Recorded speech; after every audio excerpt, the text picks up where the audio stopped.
Okay, mayong mudto na usab kanatong tanan Luzon, Visayas, Mindanao. Mayong mudto Philippines, mayong mudto world, mayong mudto universe. Ano na punta mga higala? Dili atong tulumanon sa kahanginan C.O.N.A.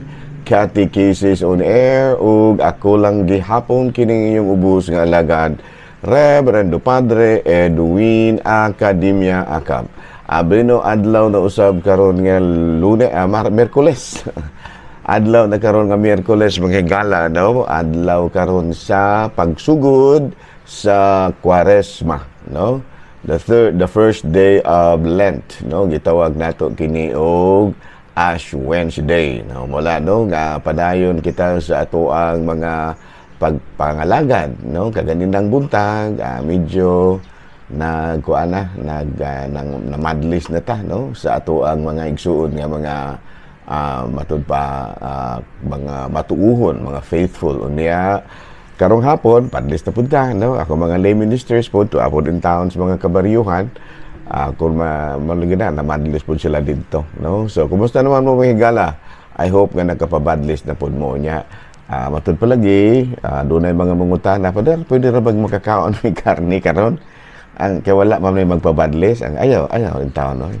Nagpabadlis og sa wala, mas maayo nga dili ra gyud mo mga unog karne kay kuan man lagi kanang gitawag nato og panahon man ron sa puasa, no? Kuan man ron kanang gitawag nato fasting and abstinence karong adlaw, ano wala, no?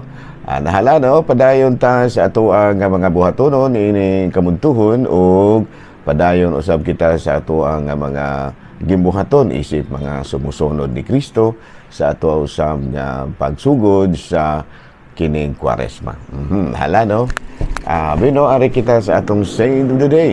Ang atong Saint of the Day karon March 5 na taron ng higala, no? Kay kagahapon 4 man karon 5, no? Bino padayon kita sa ato ang pagtimbaya, no? Og maayong hapon sa atong talahurong sa atong talahurong obispo Bishop Julito B. Cortez. March 5 ang ato ang karon nga santo mao si San Jose de la Cruz, no? Saint Joseph of the Cross. Bino mo higala kini si Saint Joseph of the Cross, membro kini siya sa Franciscan Order, no? He joined the Franciscans at Naples and the first Italian to follow the reform movement of Saint Peter Alcantara, no? Responsible for the establishments of friary provincial. After his tour, he dedicated himself to hearing confession and practicing mortification, no? Now niya namatay siya daadtong 1734 o niya canonized in 1839. Ayan, no? So ang karong santo karon nato mao si Saint Joseph of the Cross. Okay, no? Bino ari kita manghigala sa ato ang CBCP News. So padayon karon manghigala nga nanawagan, no? Nanawagan ang simbahan si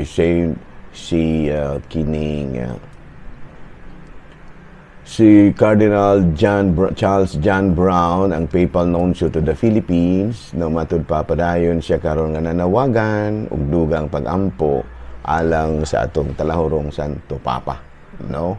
Matud pa niya he urged, no, continued prayers for Pope Francis after the pontiff suffered a setback in his 2-week battle with double pneumonia. Ayan, so padayon karon ang panawagan usab sa atong Papal Nuncio to the Philippines, si Cardinal Charles John Brown. Okay, no? Padayon karon, no? Si Archbishop padayon siya. Archbishop Charles John Brown. Okay. O niya, padayon gihapon karon ang hinuon sigon sa pinaka-latest, no? Pope in stable condition, no new respiratory attacks, no? Pope Francis in stable condition and has been alternating between non-invasive mechanical ventilation with long periods of supplemental high-flow oxygenation. He is continuing to eat on his own and continuing respiratory physiotherapy. The prognosis remains guarded. Ayan, no? Sa ito pa, salamat gamay mahigala kay ang atong talahong Santo Papa, matud pa, in stable condition. Hala, no? May mudto na kanatong tanan, mga higala, nang hinaot kita nga anak kitang tanan sa kapiskay sa panlawas ni ining kabuntuhon.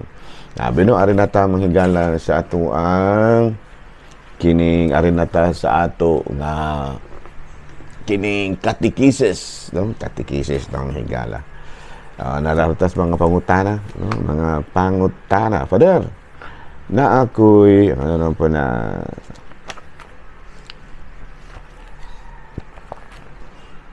nga naman tang Katoliko nga adlaw man sa Domingo ang atong adlaw nga ipapahulay. Ayan, no? Ang Domingo giila nato nga adlaw nga ipapahulay tungod sa daghang mga rason. Usa na ni ana sa Colossians chapter 2 verse 16 to 17. Busa ayaw ninyo itugot nga may magsaway kaninyo mahitungod sa pagkaon o ilimnon o mahitungod sa mga adlaw nga balaan o kasaulugan sa bagong bulan ubahin sa adlaw igpapahulay. Kining tanan mga anino lamang sa mga batang ang umaabot apan ang katumanan mao si Kristo.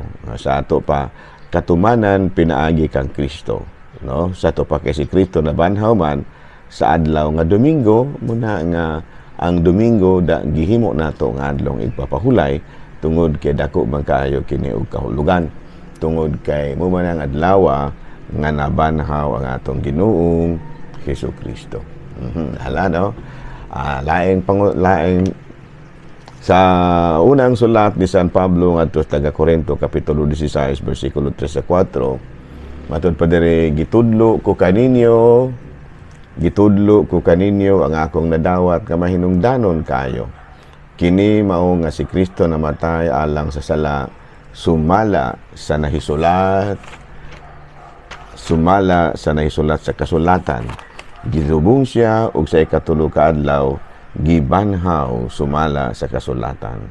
Nabanhaw siya, no? So Biyernes, Sabado, Domingo. Ayan, no?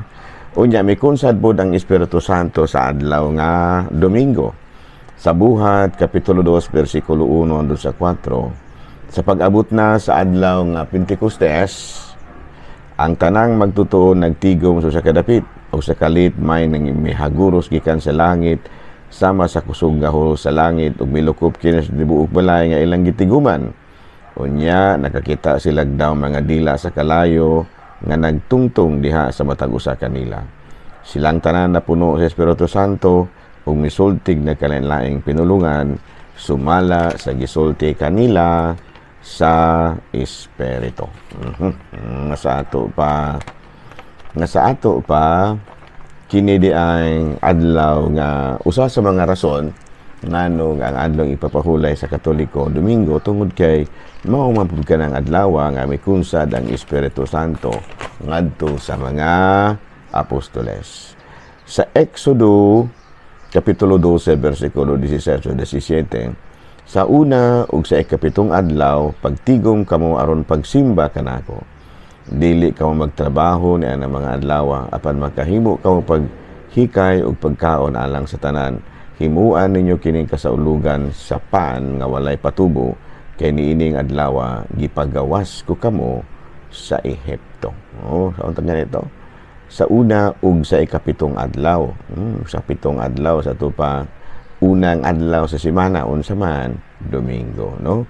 Sa Roma kapitulo 10 bersikulo 4 sa 5, maluwas ka kung ipahayag mo nga si Jesus mao ang Ginoo sa kinasingkasing mutuo ka nga gibanhaw sa Dios. Sa to pangutana, doon na ba'y katungod ang simbahan pag-formulate o kanang gitawag natong balaod, no? Tubag niya ana, yes. Sa Mateo kapitulo 18 bersikulo 18, ug busa sultihan ko kamong tanan ang inyong idili dinhi sa yuta idili usab dito sa langit. Ug ang inyong itugot dinhi sa yuta, itugot usab dito sa langit. Sa ato pa, ang mga apostoles di ay adunay katungod sa pagdili ug sa pagtugot. Sa ato pa, adunay katungod sa pagtudlo. Kaya pagdili ug pagtudlo man. No? Muna nga, kita, isip mga Katoliko, tungod ni ining mga rasuna, no, nga si Kristo nabanhaw panahon sa Domingo, mikon sa ng Espiritu Santo sa mga apostoles sa adlaw nga Domingo, no, ug daghan panguban nga mga rason muna nga gihimo nato ang Lord's Day ang adlaw nga Domingo. Okay, no? Unya pa laing pangutana pa dahil nga naman tang Katoliko nga wala man nato itudlo nga mag-tithings ang atong mga miyembro. No? Nga tithings buti pa sa 10%. Unang-una, unsa man ning tithings? Ang tithings in the Bible refers to giving 30% of your annual earnings, productions, or position. No? Sa Leviticus Kapitulo 27, versikulo 30, iya sa Ginoo ang tanang ikapulo gikan sa atong abot sa yuta. Sa ani gikan sa uma o sa bunga sa mga kahoy, balaan kini sa Ginoo. Panultihon, pasidunggi ang Ginoo pinaagi sa paghalad kaniya sa labing maayong abot sa yuta. So, nga naman kitang Katoliko, wala man tamuhatag og 10%. Wala nato ni hingusgi, pero wala po nato gidili. Ayan, no? wala man ta magdili sa atong mga igsoon kung maghatag yun mo, pero wala gid nato gihingusgan. No? Instead, ato ra gitudlo ang precepts of the church. Unsa man, attend Mass on Sundays and days of obligations, confess your sins at least once a year, receive the Eucharist at least once a year, and observe days of fasting and abstinence, and provide for the needs of provide for the needs of the church. Sa ato pa, kung sa mga kinahanglanon sa simbahan, apil na sa ato ang buhatonon kada bitang tulumanon, pero wala gid ta ingon nga nagtudlo gid ta, no? Nagtudlo gid ta nga kinahanglan 3%, pero wala po nato idili. No, kado na may uban gyud nga naghatag pod og 10%. Unya gitawag nato ang ato gitawag nato imbis nga tithings, gitawag nato og pledges, no? So unsa may pledges? Voluntary giving but no exact percentage or offering. Aransel, the practice of giving stipends to priests for specific church services. Matod pa, monthly allowance, less critical. Pero mo lagi na, no? Ani, pwede ba dahil tanga muhimo ato bagya na? Yes. Sa matod pa lagi, sa ganito nga parte, Mateo 18, Kapitulo 18, ug busa sultihan ko kamong tanan, ang inyong idili dinhi sa yuta, idili usab dito sa langit, ug ang inyong itugot dinhi sa yuta, itugot usab dito sa langit. Ayan, no? Sa mga laing relihiyon, 10% yun sila. Sige ra, inya po na, no? Pero kita sa Katolikong simbahan, wala nato gitudlo nga mag 10% ta. Wala nato gihingusgan ba? Pero wala po nato gidili. Mas ganahan po yung mo 10% tara na ninyo. Sa Katolikong simbahan, no, sa Katolikong simbahan, kanang ang atong dili pod gani punog sanay gyud pledges ba, kana bitaw ang imuha mga panaad dragon, voluntary giving but no exact percentage ingon yan. Kay naa man tay one of the precepts of the Catholic believers is attend Mass on Sundays and days of obligation, confess your sins at least once a year, and receive the Eucharist at least once a year. Observe days of fasting and abstinence. Karon, no?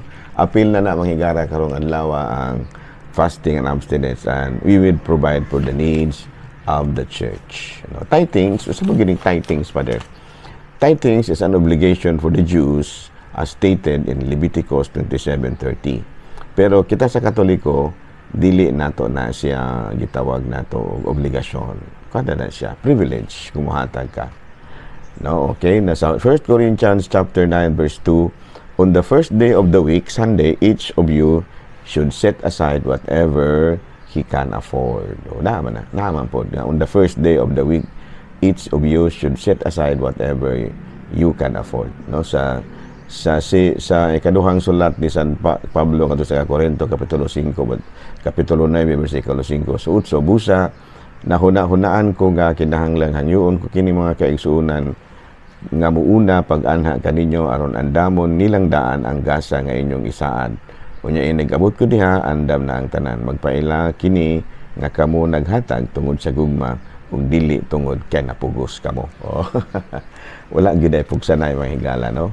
Kinaaman diri sa ikaduhang sulat ni San Pablo ngadto sa Korinto kapitulo 9 bersikulo 5 hangtod sa 8. Busa nahuna-hunaan ko nga kinahanglang hangyoon ko kining kaigsuonan nga muuna pag-ana kaninyo aron ang damo nilang daan ang gasa nga inyong gisaad. Unya inigabot ko dinha andam na ang tanan magpaila kini nga kamo naghatag tungod sa gugma ug dili tungod kay napugos kamo. So sa tawag nato ni ana sa Katolikong simbahan, love offering. No? Kami diri sa Yugod, dili puntanan ato gipahatag og aransel. Bunyag wala ra.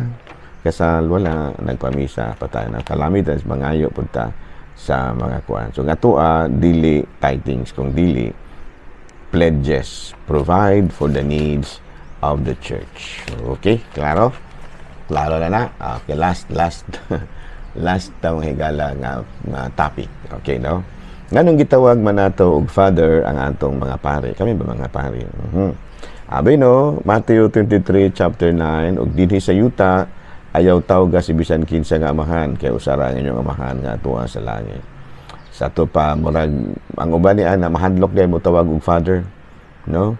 Kung padayag kita sa unahan sa padayugdog kita sa unahan, basahon nato sa bersikulo 12 ang magpataas sa iyang kaugalingon ni paubuso ang magpaubuso pataas. Ano pa adunay kalambigitan sa pagpataas nga ang pinakaunod sa pagtulunan mao ang pagka mapaubsanon. Isip usa ka amahan likayan gyud ang pagkamapahitason sanglit aduna pa may mas labaw kanato o kini mga amahan nga atua sa langit.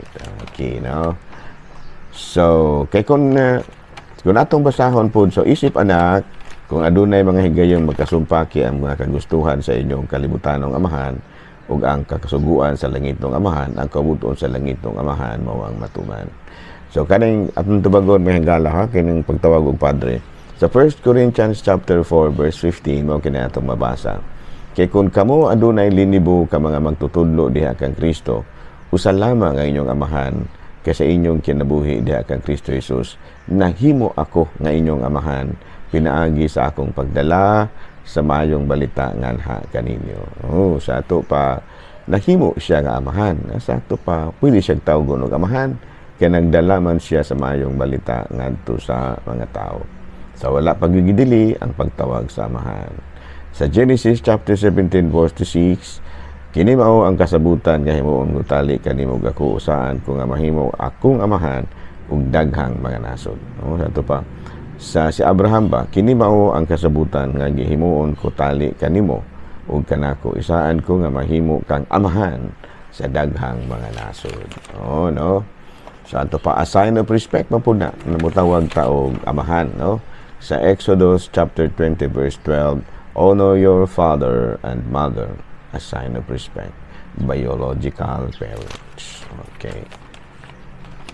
Okay, so dito na lang nakita ko ha. Ako lang gihapon kining yung ubos nga lagad, Reverendo Padre Edwin Academia Acab, manamilit na usab kaninyo ug manalangin kanato ang Dios nga makagahong tanan, Amahan, Anak, Espiritu Santo. Tapos na ang misa, tapos na ang atong pagkatekisis. Ako lang gihapon ug tapos na katekisis manalangin kanato ang Dios makagahong tanan, Amahan, Anak, Espiritu Santo. Amen. Maayong mudto, Pilipinas.